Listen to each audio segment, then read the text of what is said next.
Younger shoppers want to buy luxury goods secondhand, so which companies stand to gain?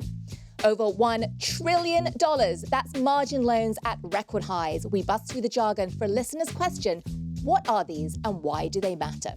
And Cooper Companies, why this medical devices player has caught our eye. For Monday, October 20th, it's Brew Markets Daily, and I'm Anne Berry.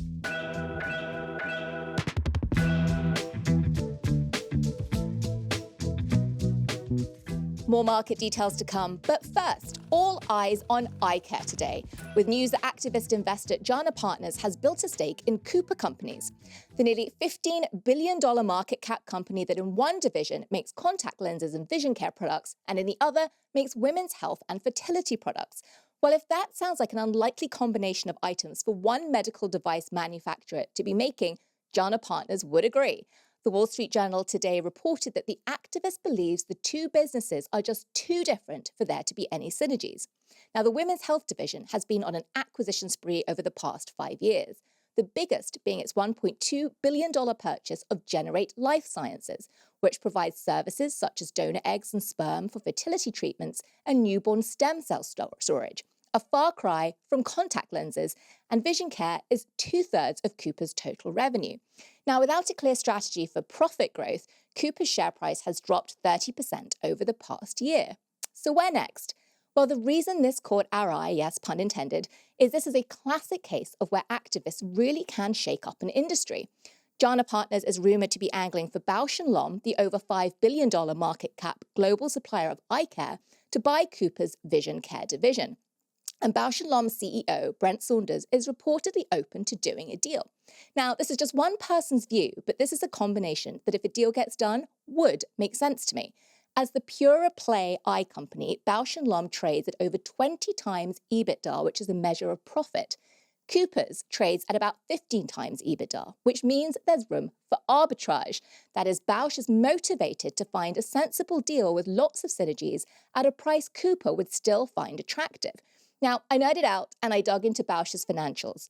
And as of the latest available data, that's for the end of June, Bausch & Lomb had only $266 million of cash and a ton of debt, $5 billion on its balance sheet, which means it would likely need to take on even more loans to pay for a deal. Now, the pressure is already on for Bausch & Lomb's own business to perform well to service its existing debt.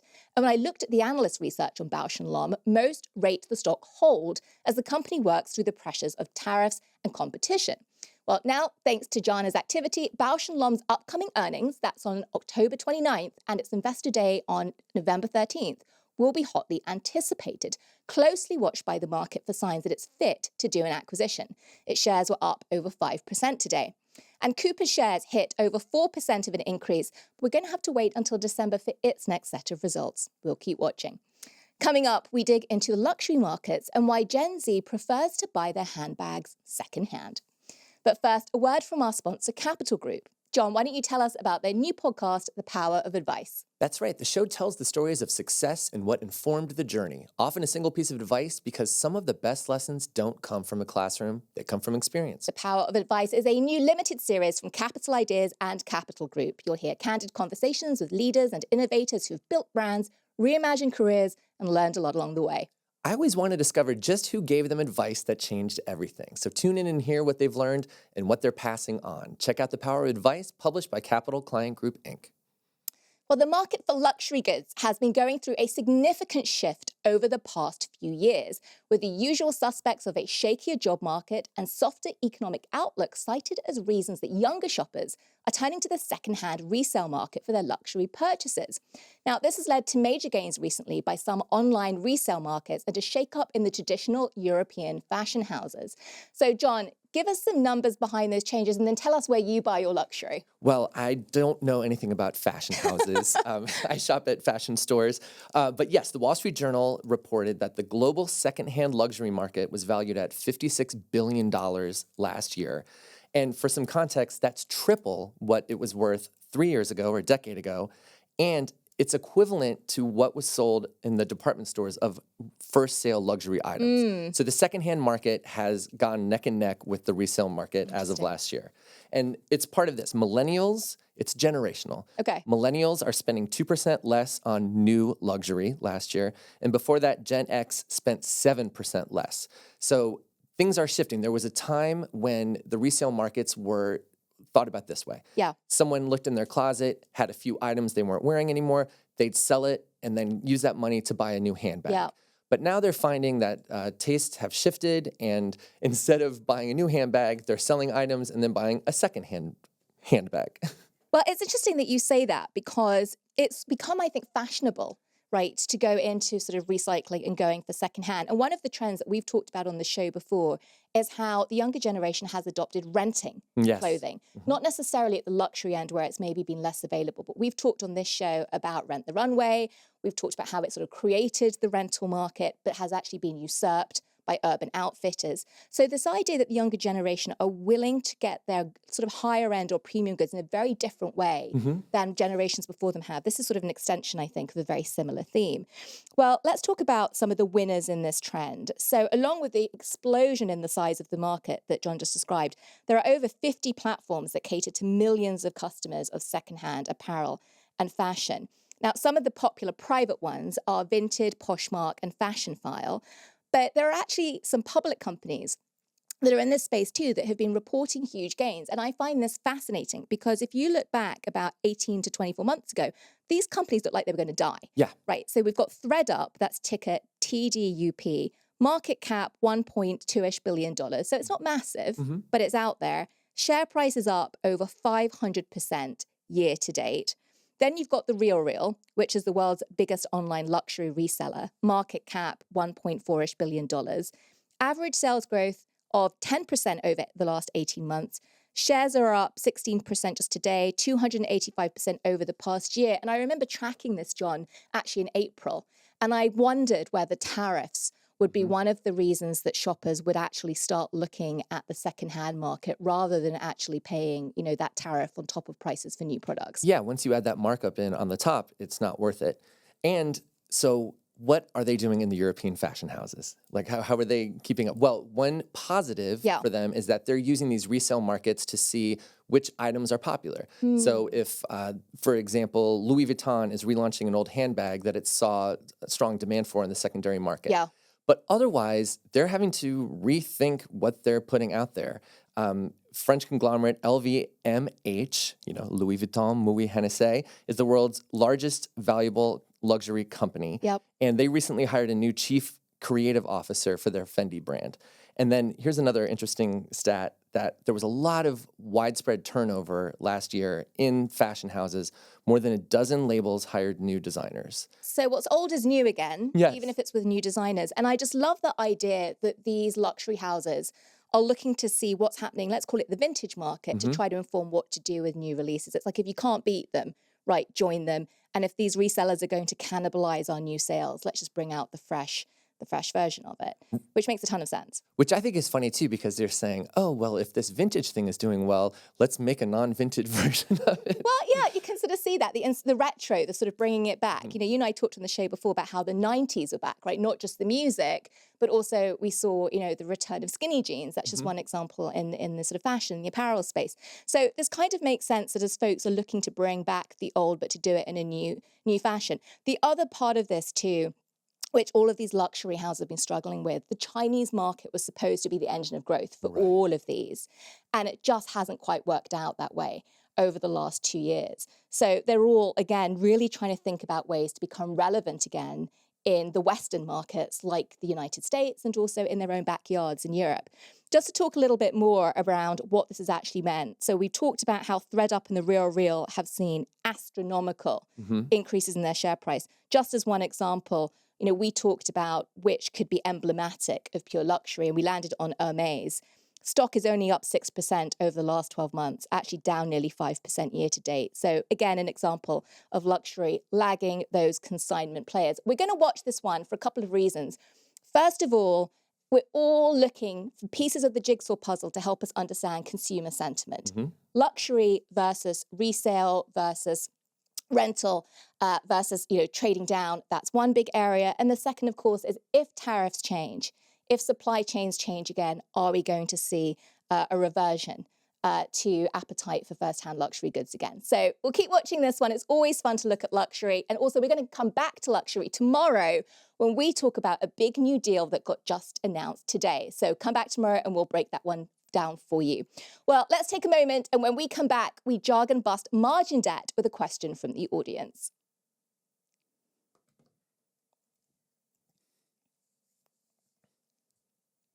John, we have a question from the audience today. That's right. Chelsea in Orlando wrote, and I keep hearing that levels of margin debt are at record highs. What does that mean and why does it matter? Yes, so I'm very glad to have a chance to talk about this because by record highs, this means margin debt now at over $1 trillion. So Chelsea, thank you for the timely question.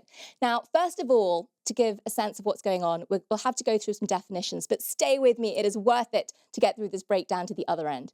Now, when you buy stocks in a regular brokerage account, you use your own cash for those purposes. But with a margin account, you can borrow money from your broker to buy more stock. That borrowed money is called a margin loan. And here's how it works. Let's say you have $10,000 in cash and want to buy $20,000 worth of stock. So your broker lends you the other $10,000. You can now control twice as many shares as you otherwise could, but you also owe interest on the borrowed half. Now, that interest rate depends on how much you borrow and who you borrow from. Big investors borrowing large sums may pay just a few points above the Fed rate. Smaller retail accounts tend to pay more, sometimes 9 to 12% annually in interest at major brokers. So to our example, now you've got $20,000 worth of a stock, bought with $10,000 of your own cash. This, by the way, is the margin, and $10,000 with a margin loan. If the stock rises 10%, your $20,000 position becomes $22,000, and after repaying the loan, you've made a 20% return on your original cash. That's the upside. But the downside comes just as fast in the opposite direction. If the stock falls 10%, your position now drops to $18,000. And so after repaying that loan, your loss is 20%. Now, if losses deepen further, your broker may issue what's called a margin call, which is a demand that you deposit more cash or sell shares to bring your account back in line. And if you can't, your broker can liquidate your holdings, sometimes at a steep loss. Now, one more thing when a stock falls. The interest on the margin loan compounds daily, and that loan doesn't disappear when your investments fall. If your stocks drop while you're paying a high rate, the losses plus the loan costs can stack up. Now, regulators like FINRA and the SEC require a minimum margin. Again, that's the amount of your own cash, usually about 50% to open a position, around 25% equity to maintain it. But brokers can impose stricter rules. By the way, when tariffs were announced on Liberation Day, do you remember this? And we were watching stocks drop in price. We kept hearing about investors worried they needed to, quote, post more margin, particularly hedge funds. Now, as stock prices fell and losses were incurred, investors needed to deposit more cash with their brokers to maintain the right ratios, often by, yes, selling shares to get that cash, fueling that stock sell-off. Now, taking a look at levels of margin loans in the US market-wide, this is according to data from FINRA, the amounts outstanding hit over $1 trillion in June. It was then a new record. Today, it stands at about $1.1 trillion. Now, that's been good news for the profits of brokers like Charles Schwab and Interactive Brokers and Robinhood, who make not only fees coming from trading volume, which, by the way, margin loans drive more of, but interest income from those loans because they are the issuers. Now, one question that has come up is, are margin debt levels too high? Interestingly, in absolute dollar terms, these are very high. Like I said, new records. But when you scale this dollar amount, that $1 trillion plus, to the size of the overall stock market, they're not by historic standards. Margin debt as a proportion of the market cap of the S&P 500 was around 1.9% in the second quarter of this year, less than the historical average of 2.3%. But it is starting to nudge on up, and it's a metric that we'll keep on watching. And if you have a question for Anne, send an email or voice memo to brewmarketshow@morningbrew.com. Well, it's 4 p.m. on the East Coast. The market's now wrapping up. There's the bell, and we don't have a ticker tape, but we're going to throw it over to our human ticker producer John. That's right. All the indices were up today. The S&P 500 finished up 1%. The Dow was up 1.1%, and the Nasdaq was up 1.33% today. Some market headlines: shares in Apple hit an all-time intraday high, over $263 a share. Sales of the new iPhone 17 are outperforming its predecessor by 14% in China and in the U.S., with the base model being particularly popular. Shares in Apple were up over 4% today. And we've been covering the changes in consumer taste for alcohol, including the slowing consumption of beer in the United States. Today, Molson Coors, ticker TAP, announced it will eliminate around 400 salaried positions across its Americas business. That represents about 9% of that unit's workforce. The maker of Miller Lite and Blue Moon is looking to focus on new product categories, expanding into, yes, mixers, non-alcoholic beverages, and energy drinks. Shares in Molson were down nearly 1% after the announcement and are down 18% year to date. Finally, shares in Weight Watchers were up over 10% today after the company announced a partnership with Amazon to deliver medications, including injectable GLP-1s. The expectation is that Amazon will be able to deliver the refrigerated drugs efficiently. And as a reminder, Weight Watchers emerged from bankruptcy in July with a plan to compete for online weight loss customers. Really curious to see this Weight Watchers turnaround. Let's see if it can really spring back to life. One other one, just to throw out there, Coca-Cola is announcing its earnings this week. So we'll be keeping a closer eye on those beverage trends as people shift again away from alcoholic and towards things like energy drinks. So looking out for commentary there. Now, one final thought. There are a couple of folks I follow on X, the social media platform formerly known as Twitter. And there are two in particular who I think have been able to speak both to institutional investors and to retail investors. The first of these two is Torsten Slok. Now, he's the chief economist at Apollo Global, which is a massive private equity firm, and he publishes a chart every single day that's usually got an interesting message. Now, he recently posted one which shows, quote, something remarkable is going on in the equity market. Stock prices of companies with negative earnings have in recent months outperformed those of companies with positive earnings. So you look at a chart like that and you think, what is possibly going on? Which prompted me to look at someone else I follow on X, Mohammed El Arian, who used to run PIMCO, which is a massive money manager. He's now gone into the world of academia. He reposted it and said this can be seen as part of a broader phenomenon in which investors are just looking so hard to find returns because share prices are so high that they're having to look just anywhere at this point to find somewhere to park their cash. And that's why this money has been going into stocks with these negative earnings, more so at this point than the already, highly priced positive earnings ones. So lots of interesting nuggets are starting to emerge in trying to find areas for value to invest behind. And it's getting really difficult in this market, and lots of voices now saying it. We're definitely going to keep watching the debate bubble. No bubble. Will the market crack? It's going to keep going for a while. We'll be here going through it all with you. That's it for today's Brew Markets Daily. Brew Markets Daily is hosted by Emery and produced by John Crotteau, Tariq Abdellatif, and Emily Milliron. Our technical director is Uchenna Nwaogu. Audio assistance by Brittany DeTaco. The president of Morning Brew Inc. is Devin Emery. Wake up tomorrow with the Morning Brew newsletter and tune in to Neil and Toby on Morning Brew Daily. We'll see you back here tomorrow, same time, same place.